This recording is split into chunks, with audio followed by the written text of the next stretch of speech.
I almost called this video like 1 year with the April Start cousin, but that would be like 1 year with it sitting on my shelf. So I didn't. Here I am.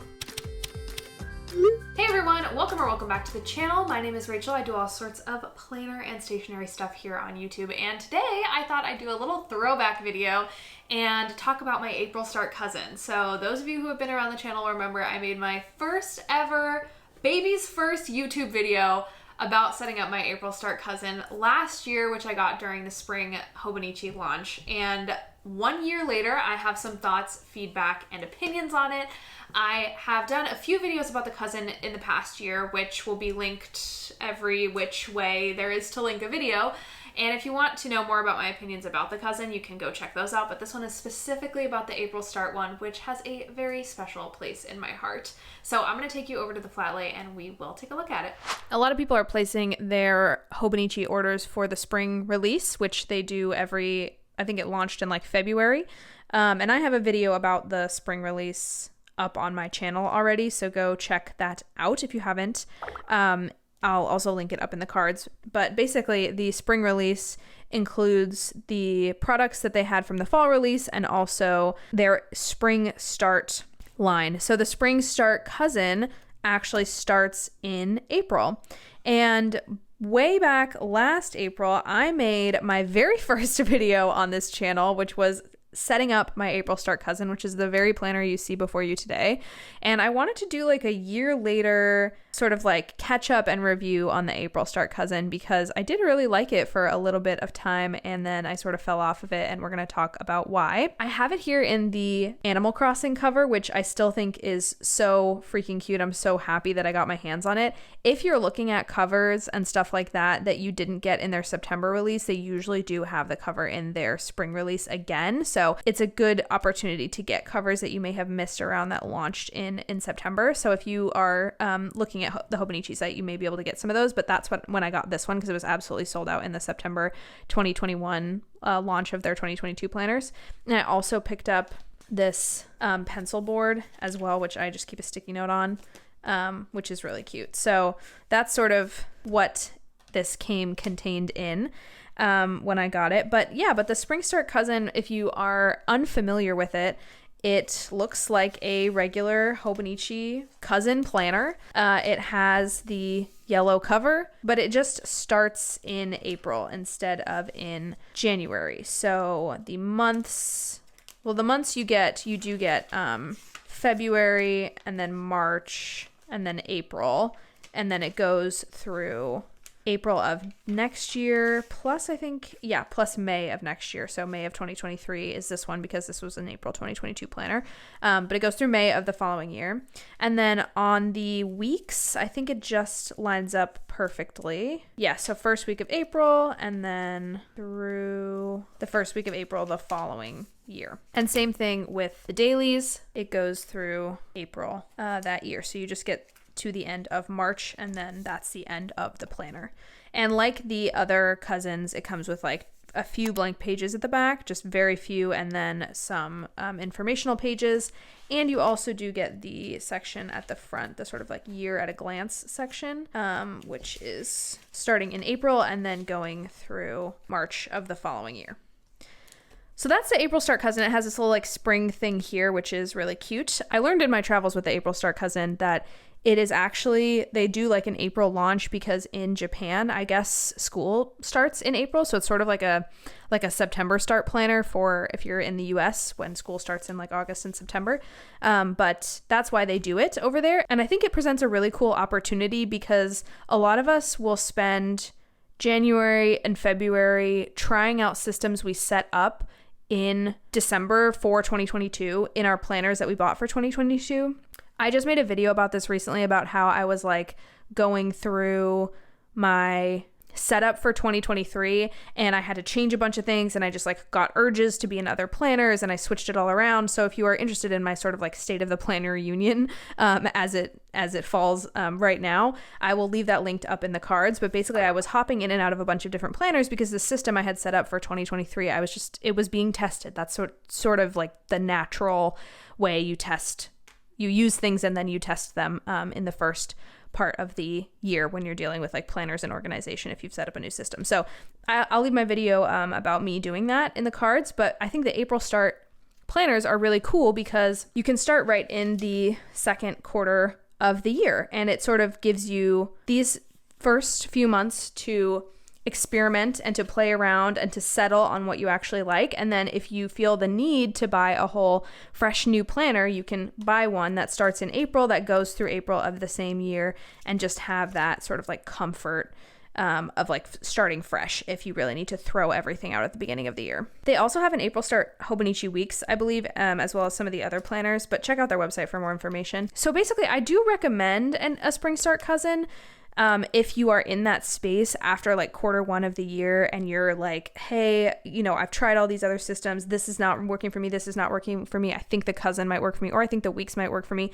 Check out Hobonichi's spring launch because I think that will be, they will have stuff for you that feels like a little mini restart, and then you can go into quarter two and go into the rest of your year having something that you know based on your trial and error in the beginning of the year will actually work. So I do recommend the spring start cousin because it has that sort of fresh energy. But other than that, it is basically a regular cousin. Like I said in the beginning of this video, I made my baby's first ever YouTube video with the April start cousin. So I have such a soft spot for it, but ultimately I didn't end up using it very much last year. I got it in April and I used it like religiously for a little while. So like you can see, I was using it as like a media tracker in the beginning of the year, and I have a video on setting this up as well, so I'll leave that linked. It's an old video, but a goodie. And then in my sort of weeks, I was really struggling with the vertical weekly.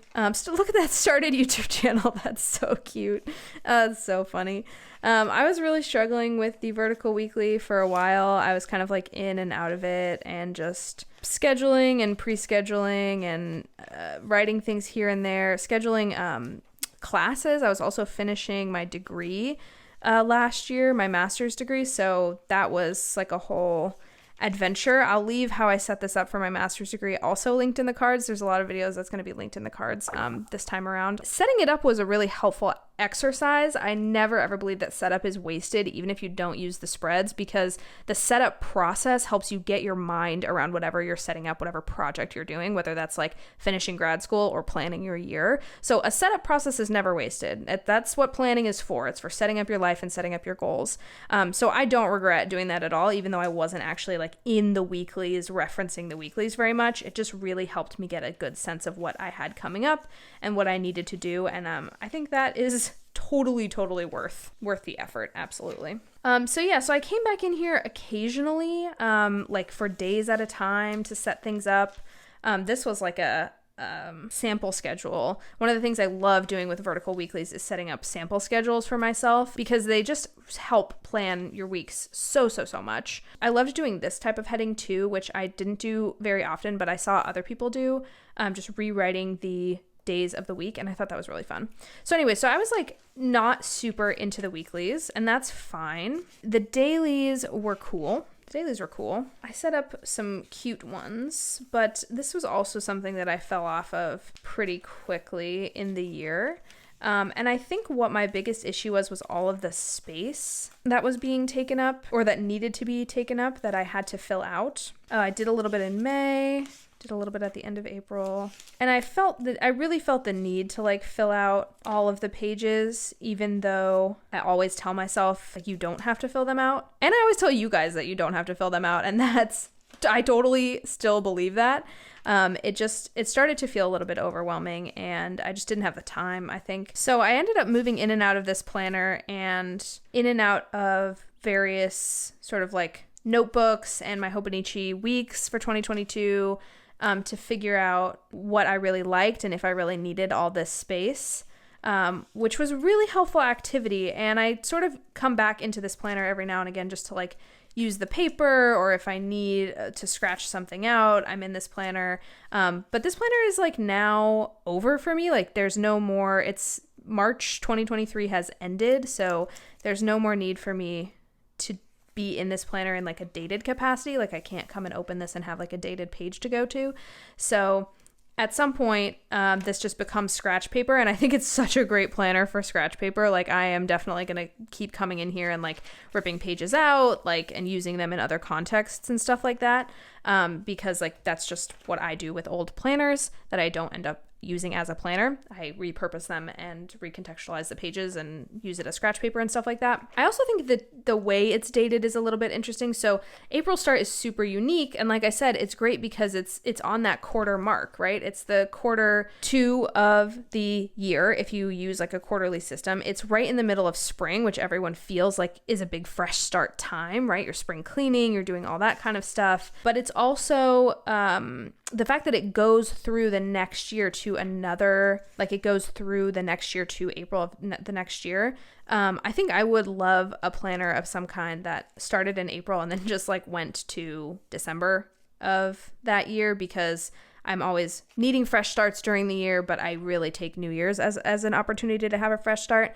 But I do think that having that extra space there, having a planner that you can just like hop back into at any moment during the year if you're feeling stressed out with your system, is really comforting. And I think the Hobonichi, that like April Start Cousin, really did that. It fulfilled that role for me, where I could just hop in and out of it if I needed it during the year, even though I was primarily using other planners. So yeah, so I do really recommend the Spring Start Cousin. If you have never used a cousin and you're thinking about it, and you see April Start Cousins up on the Hobonichi website, I really do recommend it. It's a good little planner. I'll leave my setup, my very first baby's first setup video up in the cards so you can check it out. But yeah, it's a good little planner, and I know lots of other people have so much success with the April Start Cousin. So definitely do your research, but it's a solid option for sure. Even though I didn't stay very consistent in this planner, I do think it is still a good one. For context, the vertical weekly was really not working for me last year, but then I did buy the Sterling Ink Common Planner,